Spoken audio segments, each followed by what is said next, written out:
최근 북한의 김여정 노동당 부부장이 한국의 국군의 날 행사를 비난하며 던진 발언은 단순한 정치적 도발을 넘어서는 의미를 지니고 있습니다. 잡다한 노름이라는 그녀의 조롱 속에는 북한의 핵 능력에 대한 강한 자신감이 엿보입니다. 이는 우리가 직면한 북한의 핵 위협이 더 이상 추상적인 개념이 아닌 실질적이고 긴급한 안보 문제임을 상기시킵니다. 전문가들은 현재 북한의 핵무기가 서울, 부산, 광주 등을 불과 몇 분 만에 불바다로 초토화할 수 있는 수준에 이르렀다고 평가하고 있습니다. 최근 북한 김정은은 남한에 대하여 가차없이 핵무기를 포함한 수중의 모든 공격력을 사용할 것이라고 확언한 바 있습니다. 잠깐 여기서 좋아요, 구독 눌러주세요. 댓글도요. 김정은은 또한 핵 보유국과의 군사적 충돌에서 생존을 바라며 행운을 비는 짓은 하지 말아야 할 부질없는 일이라며 그러한 상황이 온다면 서울과 대한민국의 영존은 불가능할 것이라고 위협했습니다. 김 위원장의 이런 발언은 북한이 핵을 사용할 경우 그날이 바로 정권 종말이라고 말한 윤 대통령의 지난 기념사를 맞받아쳐 남북 강대강 기조를 굳히기 위한 것으로 해석됩니다. 아울러 지난해 말 남북 관계를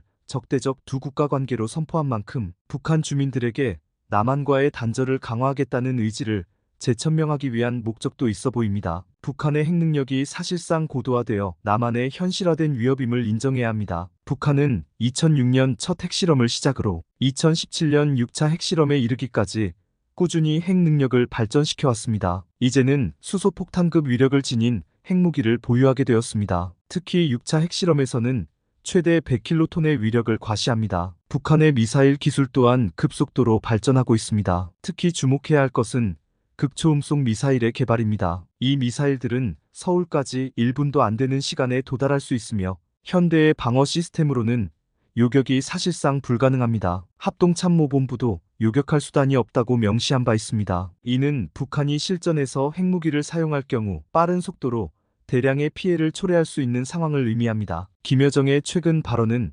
북한의 확고한 군사적 의지를 드러냅니다. 핵전쟁 억제력은 한계 없이 강화되어야 한다는 그녀의 주장은 북한이 핵무기를 단순한 방어 수단이 아닌 전쟁에서의 승리를 위한 필수 요소로 인식하고 있음을 보여줍니다. 이는 북한이 내부 결속을 다지며 외부의 위협에 대한 저항 의지를 명확히 하고 있다는 것을 의미합니다. 그러나 남한의 방어 체계와 한계가 있습니다. 남한은 미국과의 군사동맹을 바탕으로 여러 방어 체계를 구축하고 있습니다. 그러나 이러한 시스템들은 북한의 최신 미사일 기술에 대응하기에는 여러 가지 한계가 있습니다. 특히 북한의 극초음속 미사일은 속도와 기동성 면에서 기존의 방어 체계로는 대응하기 어렵다는 평가가 지배적입니다. 윤석열 정부는 킬체인과 같은 선제 타격 전략을 강조하고 있습니다. 그러나 이러한 선제 타격 전략이 실제로 효과적으로 작동할 수 있을지는 의문입니다. 북한이 선제 공격을 감행할 경우 남한의 군사적 대응이 시간적으로나 전략적으로 뒷받침되기 어려울 수 있습니다.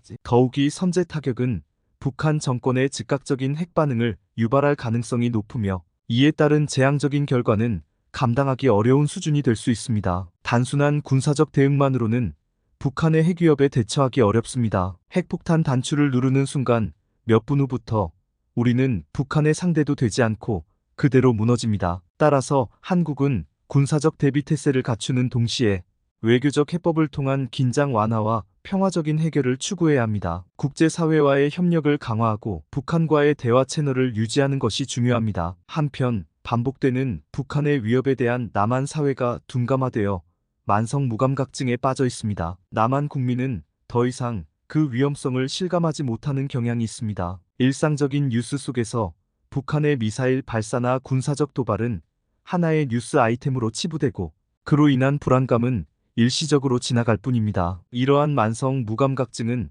사회 전반에 걸쳐 북한 문제에 대한 경각심을 약화시키고 있습니다. 실제 위협이 닥쳤을 때 적절히 대응하지 못할 수 있는 위험을 내포하고 있으며 결과적으로는 국가 안보에 대한 불안감을 더욱 심화시키고 있습니다. 윤석열 대통령의 강경한 발언에도 불구하고 실제 선제 공격에 대한 의지가 있는지에 대해 의문을 제기하는 목소리가 있습니다. 정부의 대응이 실효성 있는 해결책을 제시하지 못하고 있다는 인식은 국민의 불안감을 더욱 증폭시키고 있습니다. 북한의 핵무기와 미사일 능력은 더 이상 추상적인 위협이 아닙니다. 북한의 핵 위협은 더 이상 가상의 시나리오가 아닌 현실적인 위험으로 다가오고 있습니다. 서울과 같은 대도시가 실제로 타격을 받을 수 있는 가능성을 진지하게 고려해야 합니다. 이는 단순히 공포를 조장하기 위함이 아니라 현실적인 위험에 대비하기 위한 필수적인 인식 전환입니다. 우리는 이 위협을 과소평가하거나 무시해서는 안 됩니다. 핵폭탄은 어쩔 수 없다고 해도 그 사용 전에 극초음 속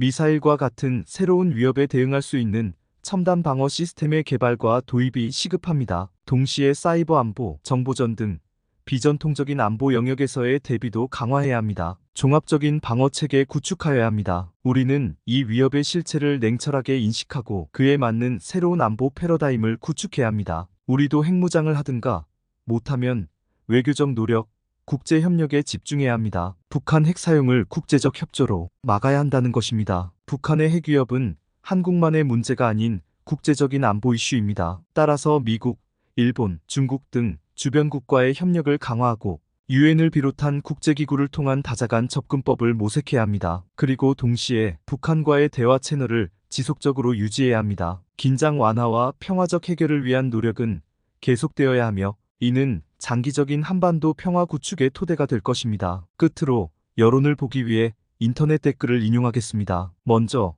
북한의 핵 위협을 심각하게 생각하는 댓글입니다. 핵 앞에서 사실 재롱잔치나 마찬가지긴 하지. 첨단이고 나발이고 뭔 소용이나 핵 한 방 살포시 놓으면 도시 하나 사라지는데 찌. 북한이 핵 공격하면 미국 반격을 받아 석기시대로 돌아갈 건데 그런 짓은 못한다고. 북한이 석기시대가 되든 말든 사라진 서울과 960만 시민이 살아 돌아오냐? 핵미사일이 장난 같지 어떻게 이렇게 북한 군사력을 우습게 쳐보는지 이해 불가임. 한편 북한의 위협을 무시하거나 조롱하는 댓글도 보입니다. 응 우리도 윤석열 하는 거 보면 조롱해. 야야 관심 꺼라. 평생 도움 주면 뭘 하나 아직 그 모양 그 꼴로 사는데 잘 살아라 관심 끄고. 감사합니다. 좋아요, 구독, 댓글 부탁드려요.